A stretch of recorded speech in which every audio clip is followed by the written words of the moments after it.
Welcome to the second episode of Friends with Sneha J.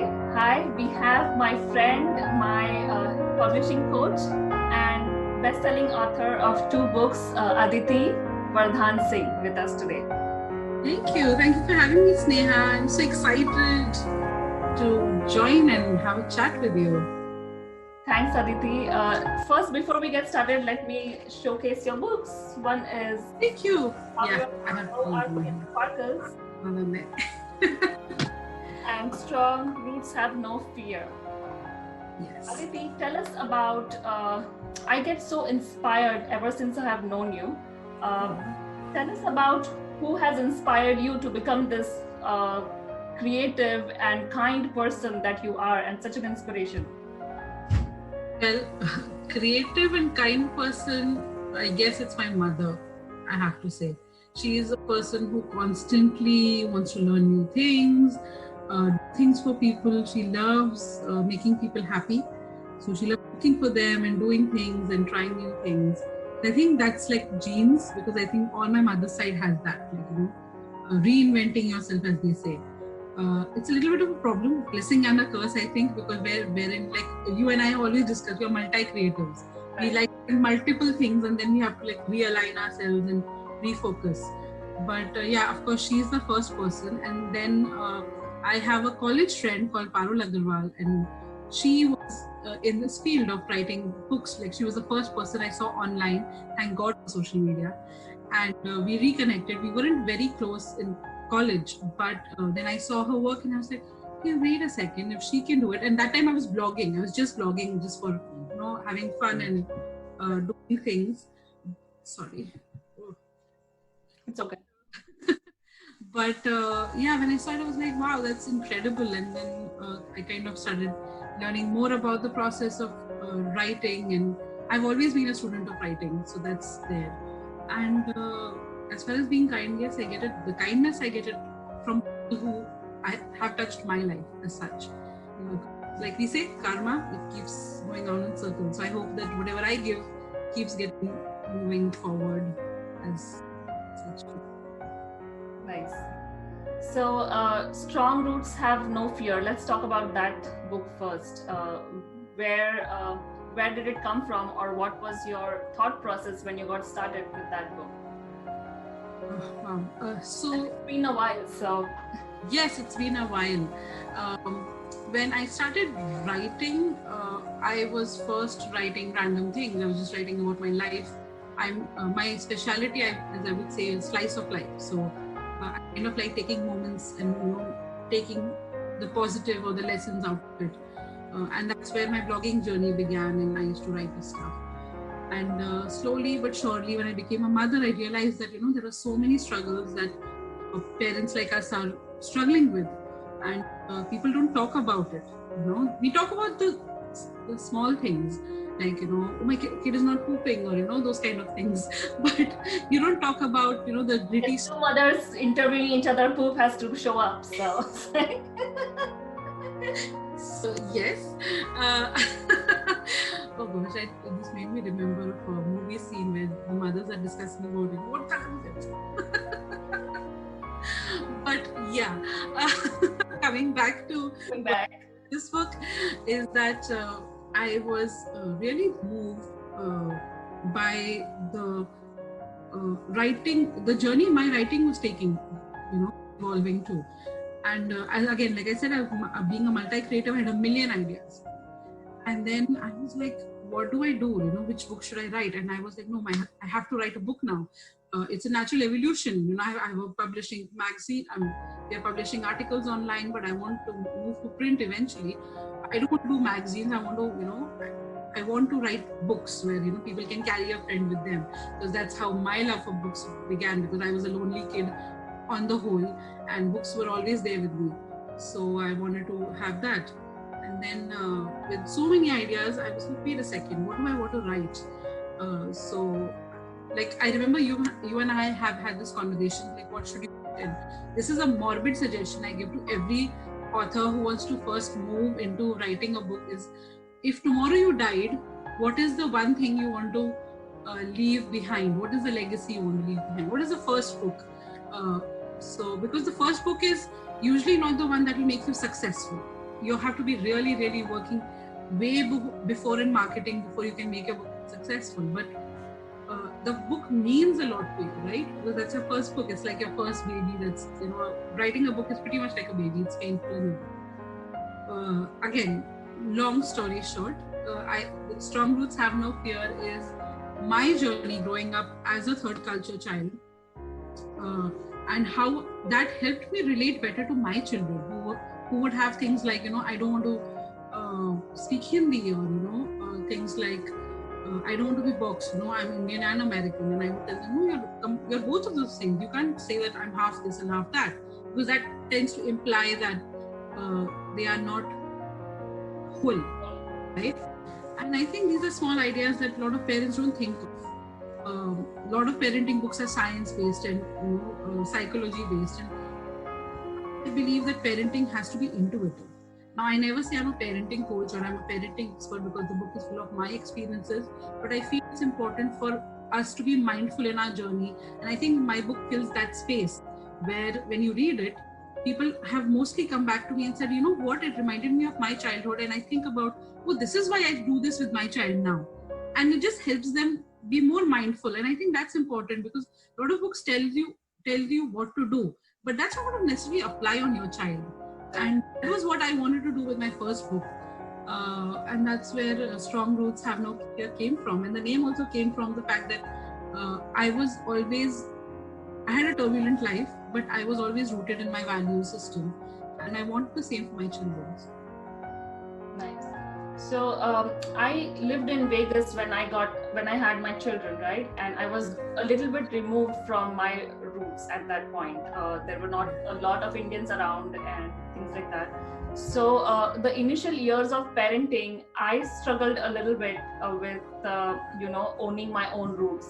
But just like reading your book and like knowing you and getting inspired, it helped me to so I wanted to tell you that it really helped me to own my roots one more time. So as I moved here to Atlanta after that, it really helped me to get back to owning that, okay, yes, I am Indian too, and I have this namaste now at the back. So just owning a little bit of where I come from, and that, thank you to give me that. That's interesting that you've said this, because a lot of parents who've come, who picked up the book thinking, they'll get tips for their children, have said, a lot of things apply to us now. Because peer pressure is something we all experience even now as adults, and situations where people want to box you into a category, and that's huge especially in Indian society. And I think it's often important for us, and books are a great way for us to get back to reconnecting with ourselves. Right. It helps. So thank you. You're welcome. So let's talk about how our skin sparkles. And what a great time to launch this book. I know that this happened right around the time where the Black Lives Matter got traction and things like that. But you had this idea way before all that happened. So where did this come to you? Oh, it was, oh my God, I'm emotional now, but it was just happenstance that book was launched in February in the beginning, in the end of February. It was supposed to be launched in the beginning of February, and we ran into delays and stuff, and I was telling, because I wanted for it to come in time for Valentine's Day, and I was very disappointed. I was very upset. I had a lot of endless crying nights that it's not happening, because I wanted to talk on Valentine's Day about sibling love, because we don't talk about the love siblings have for each other, and this book has that. But like everything in life has to happen at a certain point of time, and I share this for any authors who are launching books and struggling, and that everything happens at the time when it's meant to. This book came, and I was so glad that this was able to be a good resource for parents to talk about the Black Lives Matter movement with their children, or talk about racism with their children if they chose to. It's not a book about racism. It's not a book about prejudice, but it helps in getting that conversation started, which I think is really important. The book came about. I've spoken about it a million times. It's related to our life. My son came home one day and he said that Mom, why do I look different? And they had done this. They had put their 5-6 of his friends. The book has just a few, but 5-6 of his friends had put together and said, "Oh, you're the only one who's got a darker color." And he was genuinely curious. It wasn't like he was upset about it. He was wondering, like, why am I different? And then when he came home, he saw, oh, my sister is also lighter than me, which is something that Indians don't think of. That, you know, oh, even in the family we have different shades. And we have a lot of colorism in India, Indian society per se. So I wanted to get that conversation in with him, and the book is the conversation we had and how I helped him see himself as not just a color, because color is visible, but you are more than that as well. So there are, you know, those things to talk about. And especially I'm glad that I even talked about, you know, people, even friends have different likes and dislikes and, you know, things like that. So that's where the book came from, where I wanted to bring about all these conversations, give parents, because when I told about this incident to my friends, interestingly, quite a few of them would just laugh it off or say, oh, my kids have had the same experience. In fact, Reader's Favorite did a professional review of the book, and the reviewer gave it a 5-star, and in the review she mentioned that my son did this in school as well. So when she said that, I was like, okay, so this is something that people do. And then it's surprising that people say that, oh, my kids don't see color, but everyone sees color. It's just we need to empower our kids to understand that color is a part of who we are. It is part of our roots. It's part of us. We are more than it. Yeah, it's a very important book, and even as a way to, you know, for people who come from our country, especially, I can talk only about my experiences in our country and what I faced, right? So it is very important even for older generation who has seen some form of colorism in their community to understand that it is okay to be whatever color that you are, and it's very important. So what are some exciting projects that you are working on now? Oh, wow, we have so many projects in the pipeline. We have your book coming up, History Prosperity, tentatively titled. And we have See You Soon by Dilraz coming up. She is a first-time author like yourself. She is loving the children's book writing process. Then we have a book by Shana Miller coming out, is I Know What I Can Be. Then we have a book by Memory Grimes. I'm pronouncing her name right because it's kind of tricky. But her book is about loss, and these books are so important, and I'm so glad that I'm working with such authors on our Raising World Children platform to help them bring their book in front. My personal projects, oh my goodness, I am so excited. I have a book called Sparkles of Joy that's coming up. It's a diversity book about Diwali, if you can believe it. And I have How Our Size Dazzles, which is part 2 of this series, where I'm hoping to bring books which help parents get answers, because I think a lot of times parents don't have the answers. Children always ask questions, but a lot of times parents don't know how to answer. And I think these books are a great way to, I'm hoping that these books will be a great way for parents to have those answers for their children ready at hand. You know what, let's find out what it is and get those conversations going, because I always say that if we want our families to be strong, we want our stories to be inherent, and we want our conversations to be open. That's amazing that you have created such a great network around you, that you help people. How do you get, and we have one more book coming up as multi-authors that you are working on. Oh my goodness, yes. And it's called, you can tell the title of it? Yeah, it's called Raising the Global Mindset. We have 25 thought leaders from around the world talking about how being a global citizen has affected their lives, and how we as a community can come together closer. So my question to you is, how do you bring so many people together? Like, you have that talent in you, okay? You believe it or not, you have that talent. So how do you do that? Not consciously, I'll tell you that. I know you've asked me this before, and you're very kind to say that. I think I have always believed collaboration is key. We can only, especially if you're an indie published author, what does that mean is you have a book and you're publishing it yourself, or you have articles and you're in the blogging sphere, or if you're a creative, or if you're an entrepreneur.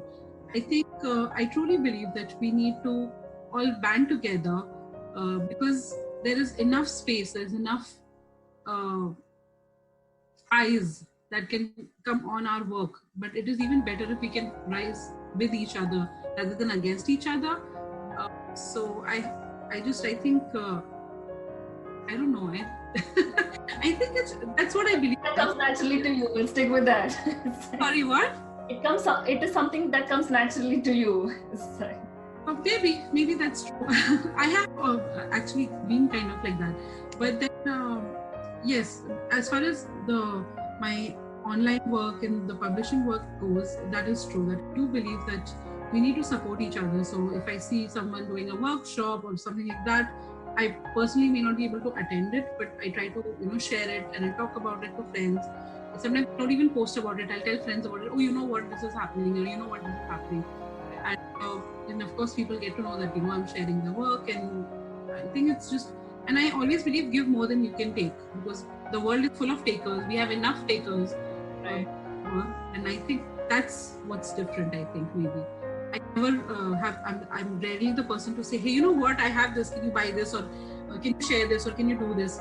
I'll first try my best to, especially if I like the work. That's my first thing. I need to like the work.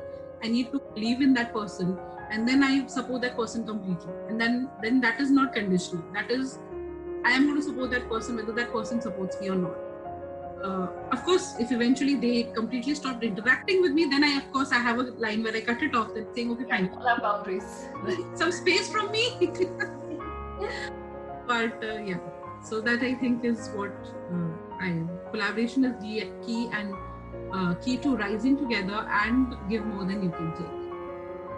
Awesome. Aditi, tell us a little bit about where people can find you in case they want to work with you for getting your publishing coaching services and getting help with publishing their own books. Right. So I'm always on Facebook, Aditi Wardhan Singh. There you can friend me there, or you can always email at contact@raisingworldchildren.com. You are more than welcome to share your book premise with me, and I am one of the only people I think who provides end-to-end support, because I know it's a struggle.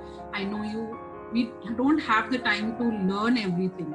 We want support in every single step of writing a book, and I hope to be able to provide that.